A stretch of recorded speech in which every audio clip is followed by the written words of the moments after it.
My name is Peter Warecki. I'm a floorman. I install hardwood floors and refinishing them. Today we're going to refinish this hardwood floor.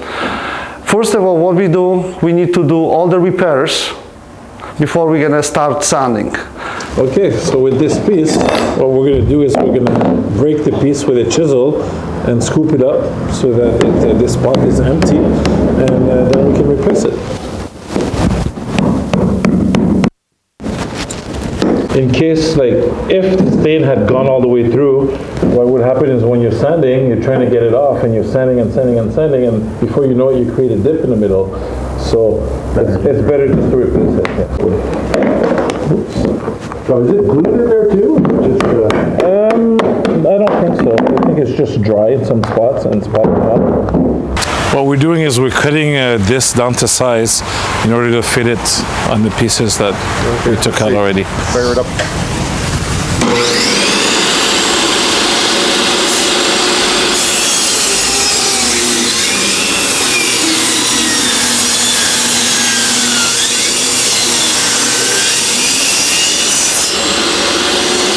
And after these are cut to the right length, then we can make as many pieces as we need.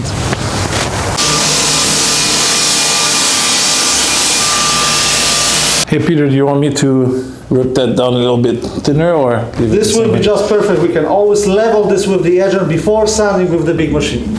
That's all it is. Perfect. Perfect job. All right. Once you do all your repairs, you have to make sure the floor doesn't have any nails sticking out or any debris. Once you're done punching the nails into the floor, you do your rough sanding. This particular machine is made in Germany. It's called Hamel. It ranges from $6,800 up to $8,000. It depends on the volume of the dollar, of course.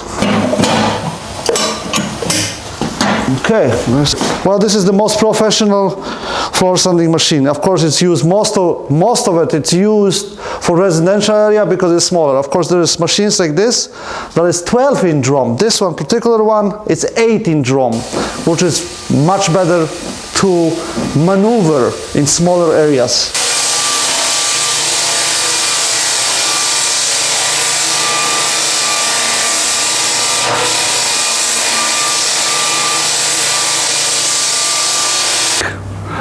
After rough sanding, you should vacuum your floor,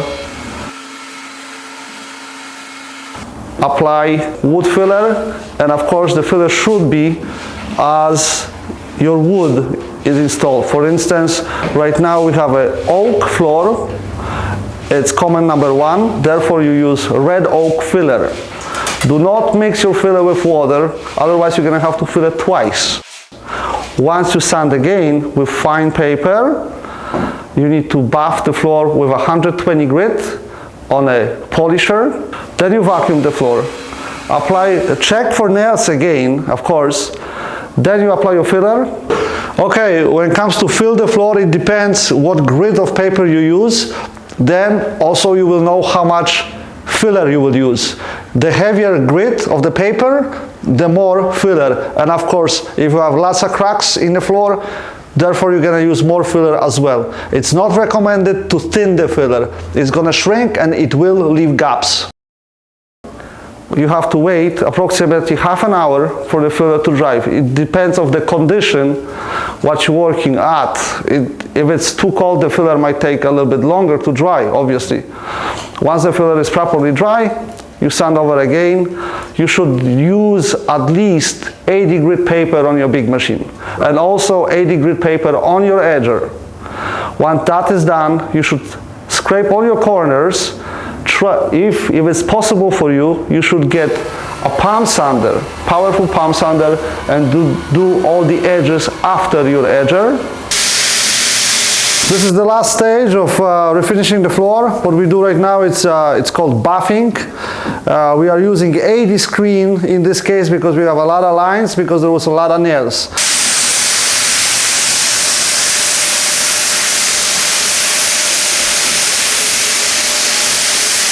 This will take care of the lines, basically take them all out, and then we're going to vacuum and put first coat of polyurethane.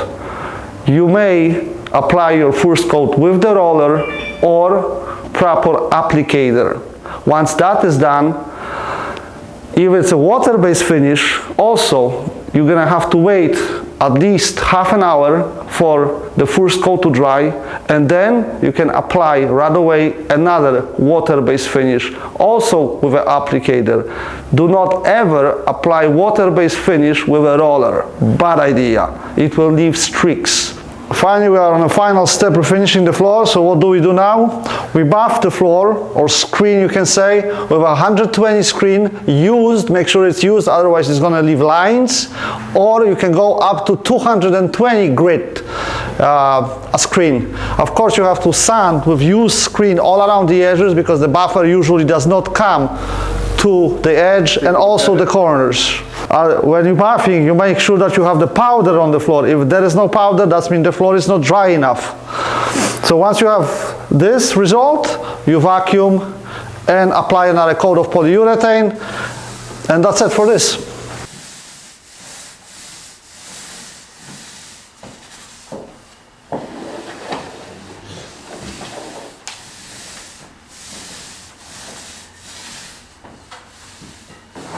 We already put 2 coats, and this is the final 3rd coat, and that's it. You're going to be good for at least 20 years if you take care of it.